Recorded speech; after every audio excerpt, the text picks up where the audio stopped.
புனேவில் தனது சொந்த மனைவியின் குளியல் வீடியோவை எடுத்து வைத்துக் கொண்டு கார் மற்றும் வீட்டுக் கடனை செலுத்த பணம் கேட்டு மிரட்டிய அரசு அதிகாரிக்கு எதிராக போலீசார் வழக்கு பதிவு செய்துள்ளனர். அரசு அதிகாரியான பாதிக்கப்பட்ட அந்த பெண்ணும் திருமணத்திற்கு பின்பு தன்னை கொடுமைப்படுத்தி துன்புறுத்தியதாக தனது கணவர் மற்றும் அவரது குடும்பத்தினருக்கு எதிராக போலீசில் புகார் அளித்துள்ளார்.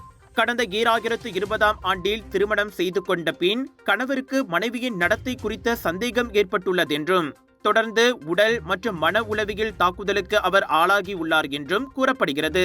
மனைவியின் குளிக்கும் வீடியோக்களை இணையத்தில் வெளியிடுவதாக மிரட்டி ரூபாய் 1.5 லட்சத்தை பெற்றோரிடம் இருந்து கொண்டு வருமாறு தன் கணவர் தனக்கு பலமுறை அழுத்தம் கொடுத்துள்ளார் என்று அப்பெண் வாக்குமூலம் அளித்துள்ளார். இந்த புகாரின் அடிப்படையில் போலீசார் மிரட்டல், குடும்ப வன்முறை, பொருளாதார சுரண்டல் மற்றும் தனியுரிமை மீறல் உள்ளிட்ட பிரிவுகளில் வழக்கு பதிவு செய்துள்ளனர்.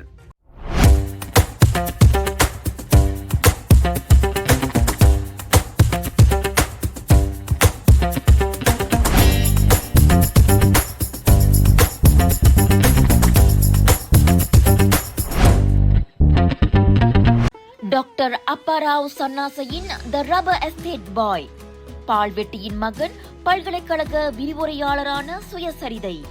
இவரின் மகள் டாக்டர் நிஷாந்தி அப்பாராவ் கைவண்ணத்தில் உருவான டிவினிட்டி இன் டைவர்சிட்டி 108 இந்து தெய்வங்களின் சுருக்க கதை.